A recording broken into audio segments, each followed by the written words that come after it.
So this is going to be the video that we've all been waiting for, the review of the Tracer 900.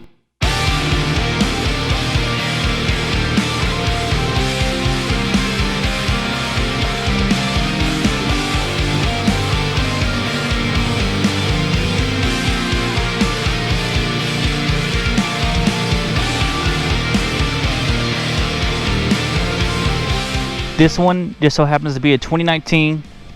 I don't have many things done to it, but we'll just we'll go over the little things that I've done to it. The most obvious, I'd say, would be the M4 slip-on. This one isn't quite like a normal slip-on. You have to cut the exhaust after the collector, and then it mounts right up.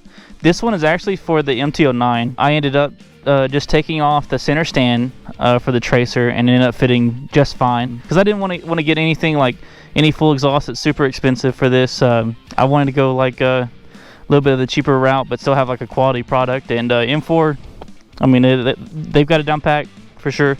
This one has the baffle out still. It does come with a baffle. These M4s are really loud. It can be a little drony, but personally, I like it being loud. I wear earplugs anyway, so it's not really a big deal for the drone going down the highway or anything like that. So next thing is swing on over here. If you can get a close look at that, that is a quick shifter. So this bike doesn't come with a quick shifter stock. I ended up getting I think it's called the GYTR or something like that, quick shifter from Yamaha. Literally plug and play. It already has a plug underneath the gas tank. You just got to take some of the fairings off and you know, bolt up the new shift linkage, and then plug it into the spare connector that it has underneath the tank, and it literally reads it right when you cut the ignition on, and it's ready to go. It was, but besides taking the fairings off, it literally was the easiest modification for this bike. I still don't have a tail tidy. Eventually I'll have one. Just give it some time. Personally, I don't really mind it though. I mean, I would rather have the tag tucked up underneath there, and like an all-in-one tail light or integrated tail light. I would like to have all that there, but you know, for right now, I mean, it doesn't look terrible. It definitely worse on other bikes for sure. This one is in that like concrete gray, which in my opinion looks really nice. Concrete gray with the white and the red accents. Matched my gloves perfectly, or almost. There's literally two things on this bike made this thing come alive: the exhaust and the quick shifter, and it's like a whole nother bike. The quick shifter, at the time that I purchased it, was around $150, and then the slip-on exhaust, I'm pretty sure was around $400, if I remember correctly, like $399. Obviously, those prices can change depending on what region you're in, and you know, how prices are these days. You know, things change a lot lately. Just those two things can, you know, really spice up the Tracer and turn it into a bike that you really love. Another thing that I got rid of would be the passenger pegs, and the reason why is because I do a lot of like sporty riding. I never have passengers on the back at all. For me, I'm not really comfortable with that. So instead of leaving them on, I ended up taking them off. Luckily, everything just bolts right up with the original factory bolts. Goes right in here with the brake reservoir and everything. But a big problem for me is, say, whenever I get in corners, and you go to turn your foot. So normally you're right here.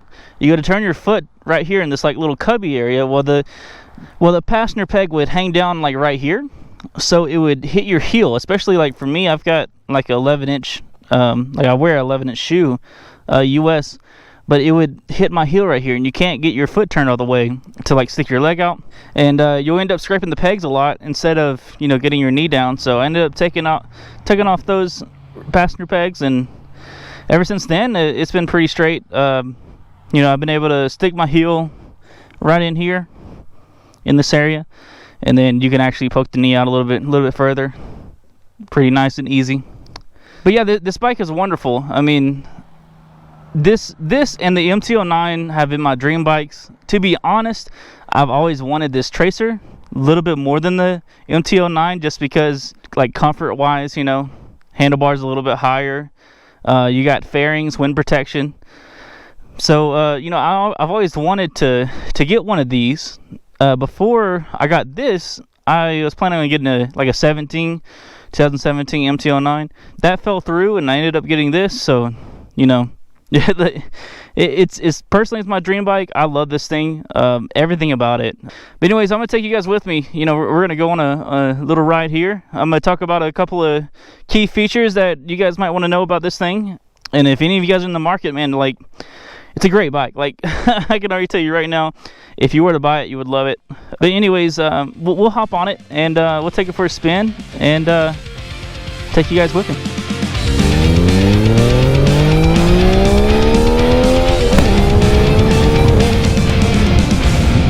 All right, first things first, the engine.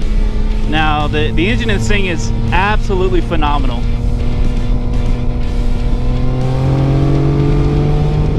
Of course, we've got the cross-plane inline 3 engine, same engine that's in the MT-09. And just like the MT-09, this thing is loaded with torque, absolutely. We're talking about around 115 horsepower.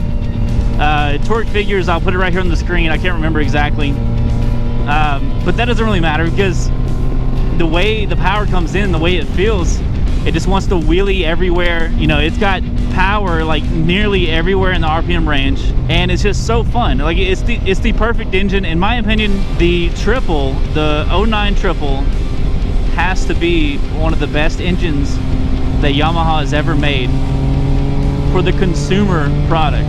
Of course, they got better engines with the R1 crossplane 4-cylinder. For the R1 and the MT-10, you know, but those are derived from racing.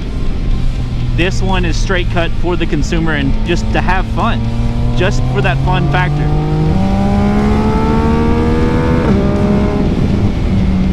All right, so the engine is absolutely great, especially compared to other bikes. Of course, just like you probably heard before, the vidzzz and the MT-09, they do have snatchy throttles. Right now, I normally keep it in A mode for the most part. It's a little bit easier for me to do wheelies, and I have pretty good like steady throttle control.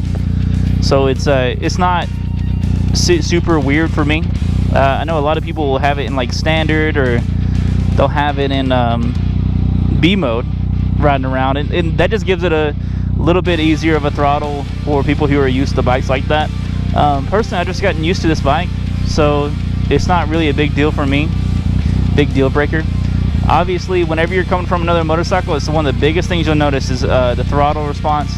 It's just, it gives you a lot really early. That's really all it is. It's not like on off. At least the 2019 isn't. The older ones could be, but this one, it's not like a light switch. You just you gotta really be gentle at the beginning. After you get to that initial stage, it's super smooth and really linear, so not that big of an issue, to be honest.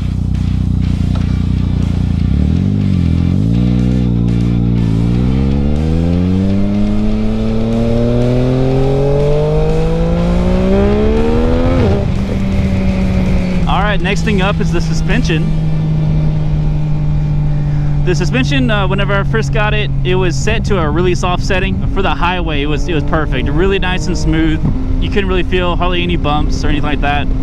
Since I'm more of on the sporty side of things, I tightened up the suspension quite a bit. I've got the preload almost maxed, and on this one you can control the compression, which is pretty nice as well. So you can keep it from being so bouncy whenever you adjust preload.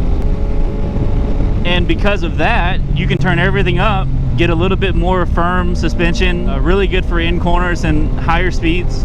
Obviously the suspension has its limits, so right now I'm currently at the limit of mine as well. It's mine end up, the front forks end up bottoming me out a lot, especially with how hard I brake and stuff like that. Especially also since I took this thing on a track day, I definitely got the full capabilities of this tracer, especially whenever it comes to braking and cornering for this bike. So I can definitely say the suspension needs a little bit of a work if you're going to end up doing that a lot. For me, I just went out there and had fun reaching my limits, and this bike was definitely right there with me. So yeah, the suspension is very adequate for the price point of the bike. Especially if you were to buy it used, I would say it's perfectly adequate compared to the Tracer 900 GT.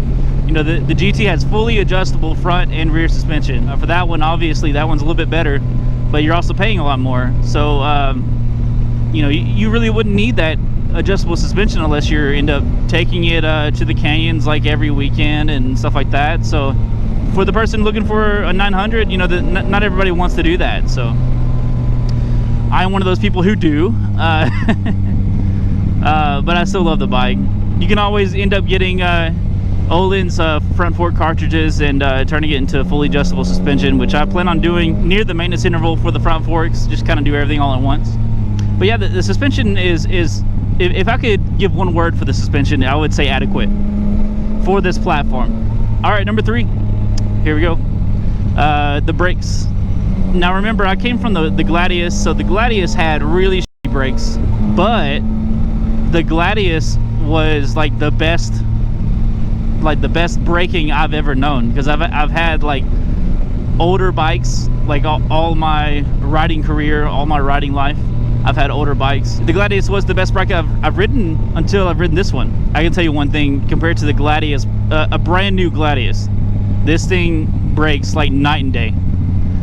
So if that gives you any, you know, sway into how good the brakes are on this, of course there's better brakes out there, you know.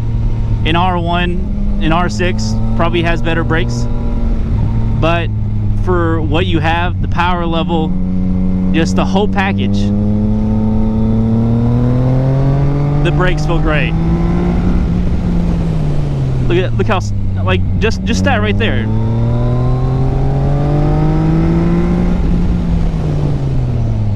I mean, just progressively pulling that brake with not much force can stop you that fast. I mean, it feels great.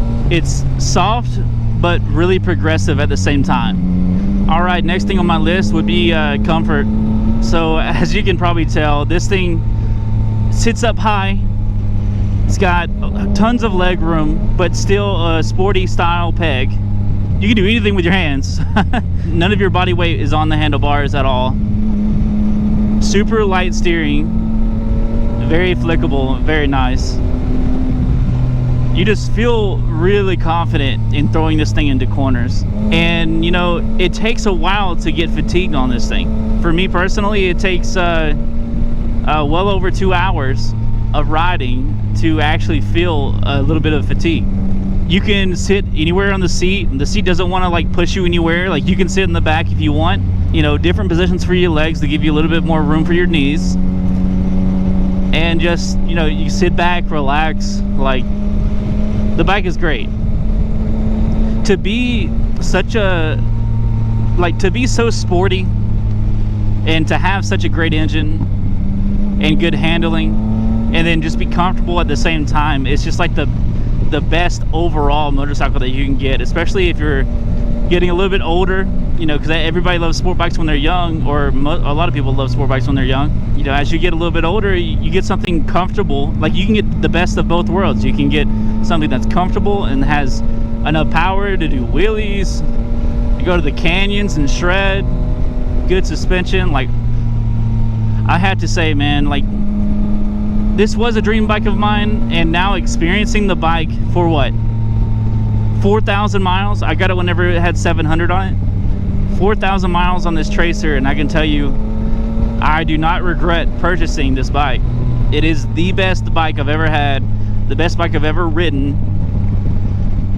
Just all around, I love this thing. So, you know, in conclusion, this bike, if you are looking into getting one, absolutely get it, 100%. You will absolutely love it, as I do.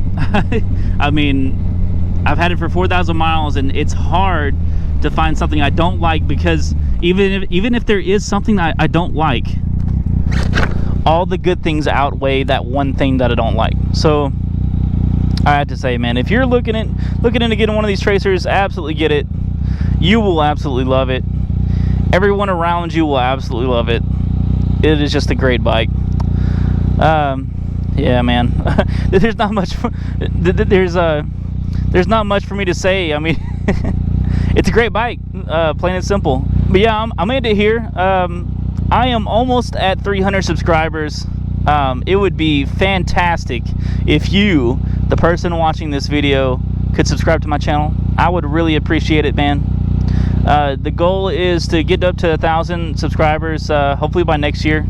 That's the goal. You know, if you could help out, you know, even if you don't want to subscribe, man, leave it, at least leave a like, a comment if you liked it. You know, if there's anything specific you want to talk about, man, I'm open to it in the comments. I reply to nearly everybody, no matter who you are, what question it is, I'll make some sort of reply. But yeah, man, the goal is 1,000 subs. I want 1,000. I think we can get there. Obviously, it's going to take your help. You, person watching this, it is up to you to help me, and you can help me help you, because I can always put out better content in the future. I mean, I'll always put out better content in the future. There's always going to be new stuff, new things happening. But anyways, all jokes aside, I'm gonna go ahead and get out of here.